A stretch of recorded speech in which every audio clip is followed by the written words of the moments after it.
Hello दोस्तों। चिकित्सा क्षेत्र ने यूं तो अनेक उपलब्धियां अर्जित की हैं और कई सफलताएं प्राप्त की हैं मनुष्य का जीवन बचाने में, उसको निरोगी रखने में, उसकी आयु जो है उसको बढ़ाने में, लाइफ स्पैन बढ़ाने में। परंतु फिर भी आज अनेक ऐसे रोग हैं, अनेक ऐसी बीमारियां हैं जिनके सामने हमारा चिकित्सा जगत आज भी संघर्ष करता नजर आता है। इन बीमारियों में से यदि हम बात करें आनुवांशिक बीमारियों की या जेनेटिक डिजीजेस की, तो उनका स्थान सबसे ऊपर आता है, जिसमें अभी हमारे यहाँ रिसर्च शोध चल रहा है। परंतु अधिकतर आनुवांशिक बीमारियों का हमारे पास कोई क्योर नहीं है, कोई ट्रीटमेंट इस प्रकार से नहीं है कि वो एकदम ठीक हो जाए।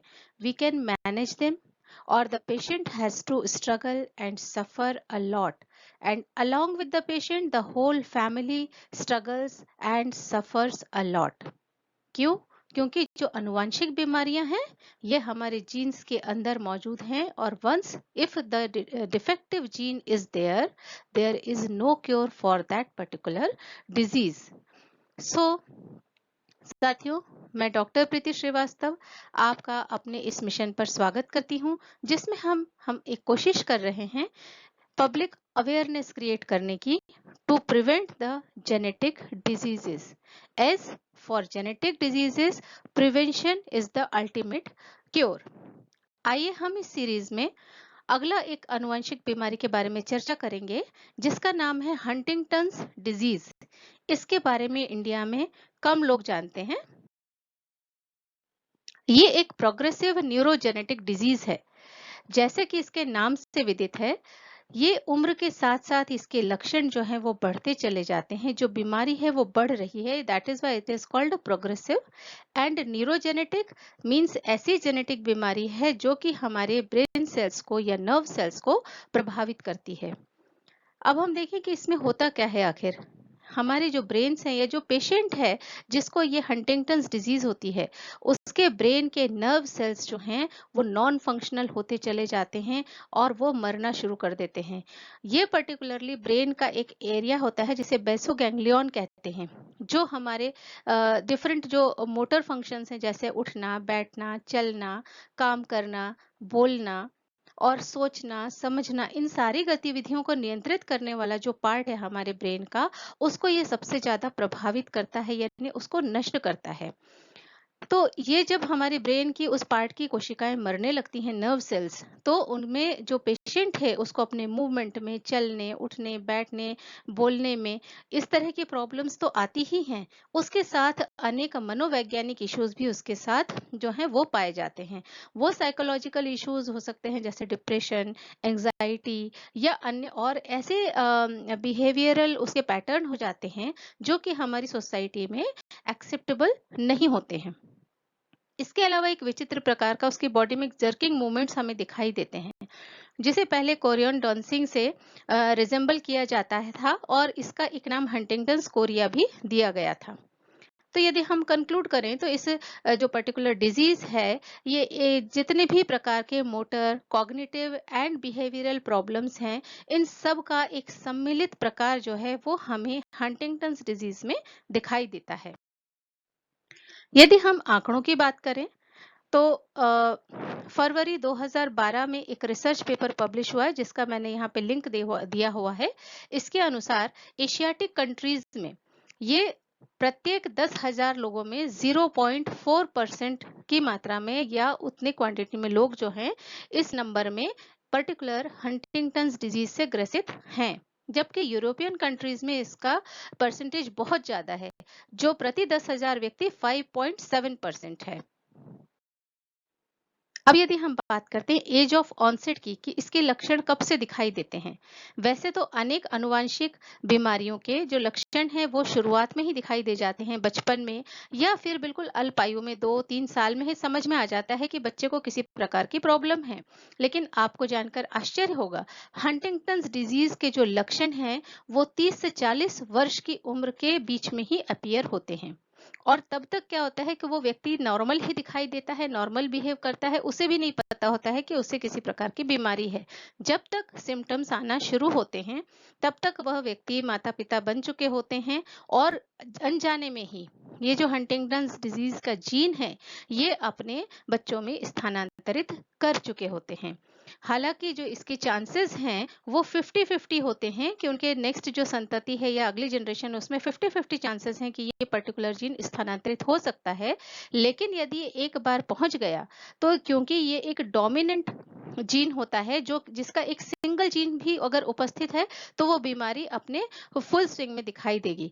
तो यदि एक बार वो एक बच्चे में पहुंच जाता है तो उसके बाद उसका कोई भी इलाज संभव नहीं होता है। एक बात और यहाँ ध्यान देने की है कि एज ऑफ ऑनसेट, यानी जब से सिम्टम्स आने शुरू होते हैं, ये वाली एज अगर पेरेंट्स की 40 या 50 साल की है, तो हो सकता है कि उनका जो बच्चा जो इनहेरिट कर रहा है हंटिंगटन्स डिजीज, उसके सिम्टम्स आने की एज जल्दी हो जाए, यानी वो हो सकता है कि 25 साल में, 30 साल में ही उसमें लक्षण दिखाई देने लग जाए। यदि हम बात करें कि इसमें आयु कितनी होती है, लोगों की लाइफ स्पैन कितना होता है, तो जब से लक्षण आने शुरू होते हैं, that means age of onset, तब से लेकर 10 से 15 साल तक ही इनकी उम्र होती है। ये जो एक डिजीज है, बड़ी ही भयावह बीमारी है, बड़ी क्रूएल डिजीज है। इसमें जो पेशेंट्स हैं, वो शारीरिक रूप से अक्षम होने के साथ साथ मेंटली रूप से भी वो अक्षम हो जाते हैं। उनका स्वभाव है बहुत गुस्से वाला, बहुत चिड़चिड़ा, उस प्रकार का अजीब सा हो जाता है, वो अजीब प्रकार से व्यवहार करने लगते हैं, और वो अपने आप से ही इतने अक्षम और जूझने लगते हैं कि वो उनके लिए भी बड़ा कष्टदायी होता है और उनके परिवार के लिए भी, because we don't have any particular treatment और क्योर फॉर दिस। हालांकि बहुत सारी जो मेडिसिन हैं अभी लाइनअप है, चल रहा है उनके ऊपर, but all of them are in research. इसके कारण क्या है? हम बात तो कर रहे हैं कि जेनेटिक डिजीज है। अब इसका है कि ये हमें पता है कि हमारे शरीर में जो क्रोमोसोम्स हैं, उन पे जो जीन्स उपस्थित होते हैं, यदि वो जीन्स डिफेक्टिव हैं, किसी पर्टिकुलर प्रोटीन को बनाने में असमर्थ हैं, या उसे पूरा नहीं बना रहे, या अलग प्रकार का प्रोटीन बना रहे हैं, म्यूटेटेड प्रकार का, तो अलग अलग प्रकार की बीमारियां होती हैं। इस केस में ये होता है कि जो ऑटोसोम्स, जिन्हें जो हमारे 22 पेयर्स हैं, जिनको हम ऑटोसोम्स कहते हैं, जो महिला और पुरुष में एक जैसे होते हैं, इसका लिंग से कोई लेना देना नहीं है। इन 22 क्रोमोसोम पेयर्स में से जो चौथे नंबर का क्रोमोसोम होता है, उसके पी आर्म पर ये ट्राई न्यूक्लियोटाइड सीक्वेंस होती है, CAG रिपीट्स जिनको कहते हैं। इसको हम इस तरीके से समझ सकते हैं कि जो हमारे बॉडी में जेनेटिक मटेरियल DNA होता है, डीऑक्सीराइबोन्यूक्लिक एसिड, वो 4 प्रकार के न्यूक्लियोटाइड से मिलकर बना होता है। जैसे हमारे ABCD हम समझते हैं, उसी प्रकार से इसमें 4 न्यूक्लियोटाइड्स हैं, ATGC, adenine, guanine, cytosine and thymine. इसमें से प्रत्येक 3 न्यूक्लियोटाइड का सेट ऐसा होता है जो अलग अलग कॉम्बिनेशन में जेनेटिक कोड के मुताबिक एक पर्टिकुलर अमाइनो एसिड या प्रोटीन का निर्माण करते हैं। तो जैसे इस केस में यदि हम देखें, CAG, that means cytosine, adenine and guanine, ये एक जो पर्टिकुलर ट्राई न्यूक्लियोटाइड सीक्वेंस है, ये एक प्रकार का प्रोटीन का निर्माण करती है, जो कि हमारे ब्रेन सेल्स के लिए या नर्व सेल्स के लिए बहुत जरूरी है, उनका पोषण करते हैं। पर इनकी मात्रा इन रिपीट्स की, CAG, ये जो लंबाई है एक पर्टिकुलर हमारे जीन के अंदर, ये अगर 26 तक यह है तो वो एक सामान्य प्रकार का प्रोटीन बनाएंगे। परंतु यदि ये लंबाई या रिपीट जो है ये सीक्वेंसेस की, यदि ये 40 बार से ज्यादा उपस्थित होती है, 40 या 40 से बार से ज्यादा, तब ये जो है हमारा एक म्यूटेटेड प्रोटीन बनाती है, जो कि बहुत ही टॉक्सिक होता है नर्व सेल्स के लिए, और जो कि उत्तरदायी होता है उन नर्व सेल्स को पूरा विध्वंस करने में, नष्ट करने में और ब्रेन को डेड करने में। तो इसलिए यदि जिन लोगों में ये पर्टिकुलर हंटिंगटन जीन पाया जाता है, तो उसका मेन रीजन ये होता है कि न्यूक्लियोटाइड सीक्वेंस जो है, ट्राई न्यूक्लियोटाइड सीक्वेंस CAG, ये रिपीट्स 40 से ज्यादा बार उपस्थित होते हैं क्रोमोसोम नंबर 4। अब इसकी इनहेरिटेंस कैसी होती है?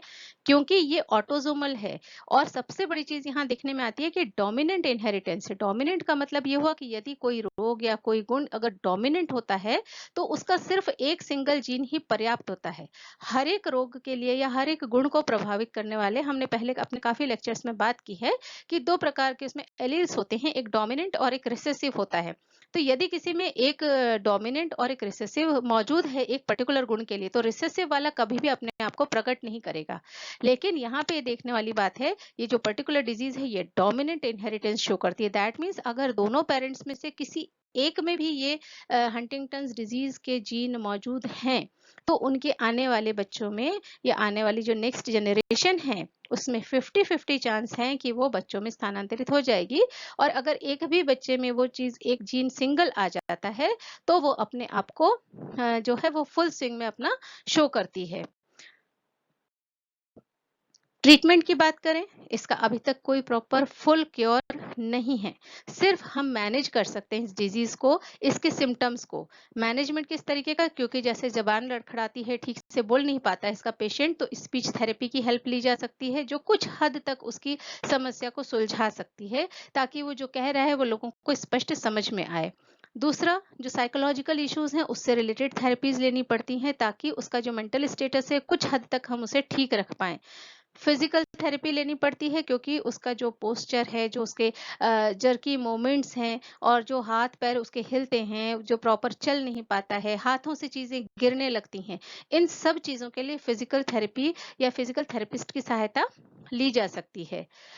अब ये हंटिंगटन्स डिजीज है, जो इसका जीन सबसे पहले 1993 में खोजा गया था, और तब से लेकर आज तक इसके ऊपर काफी रिसर्च, काफी शोध चल रहा है दुनिया भर में। बहुत सारी ड्रग्स हैं, दवाइयां हैं जिनकी खोजबीन जारी है, परंतु अभी तक कोई हमें एक बहुत स्थायी इसका क्योर नहीं मिल पाया। हम इसे प्रिवेंट कैसे कर सकते हैं? सबसे पहली बात है कि हमें ये जानना है कि ये जो डिजीज है ये बड़ी भयावह बीमारी है, बहुत क्रूअल डिजीज है। इसमें व्यक्ति की शारीरिक और मानसिक हालत इतनी खराब हो जाती है लास्ट तक, कि जब ये फुल स्विंग में बीमारी होती है तो व्यक्ति वो अपने आत्महत्या ही करने पे मजबूर हो जाता है। ज्यादातर केसेस में देखा गया है कि लोग जो हैं या तो मेंटल इलनेस के शिकार होकर पागल खाने चले जाते हैं, या उनको भेज दिया जाता है, अथवा जो उनकी मृत्यु है वो सुसाइड के द्वारा ही होती है। तो ये बड़ा ही एक कष्टकारी और बड़ा ही विध्वंसकारी रोग है। तो हमें इसको बिल्कुल, पूरी हमारी कोशिश होनी चाहिए कि हम इसको जड़ से हटा दें, या कम से कम जितनी रोकथाम हमारे हाथ में है वो हम कर सकें। तो प्लीज प्लीज प्लीज, यदि किसी की फैमिली हिस्ट्री में कहीं से किसी को भी पता चलता है कि किसी भी बुजुर्गवार को या ग्रैंड ग्रैंड ग्रैंड ग्रैंडफादर में कहीं किसी को अगर हंटिंगटन्स डिजीज जैसी कोई चीज हो, जो कि पुराने समय में लोग इसको हंटिंगटन्स के नाम से नहीं जानते थे, बट अगर मेंटल इलनेस कुछ इस तरह की और इन लक्षणों के साथ अगर किसी के बारे में पता चलता है, लोगों से सुनने में आता है, तो प्लीज आप अपना टेस्ट जरूर करवाएं। इसलिए करवाएं क्योंकि अदरवाइज आपको लगेगा 20-25 साल तक तो आप नॉर्मल हैं, even if you are having that particular Huntington's cruel gene in your genome.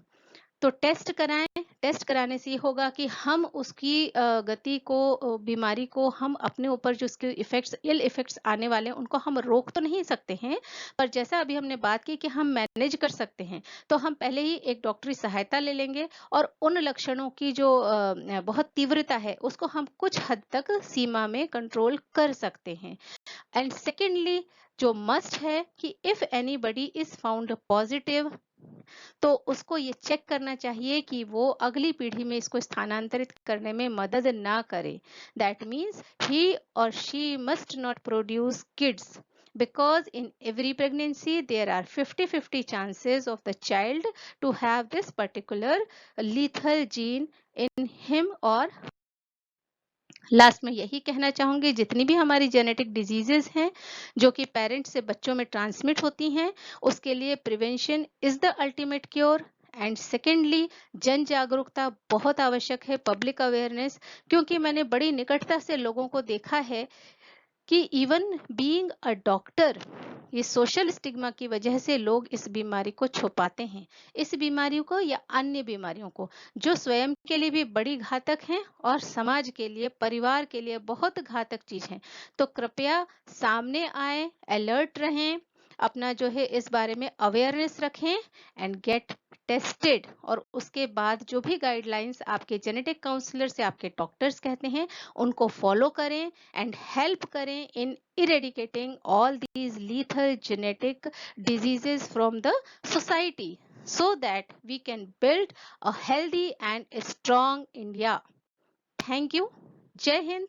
Next episode में हम फिर मिलते हैं कुछ नई जानकारी के साथ। Bye bye.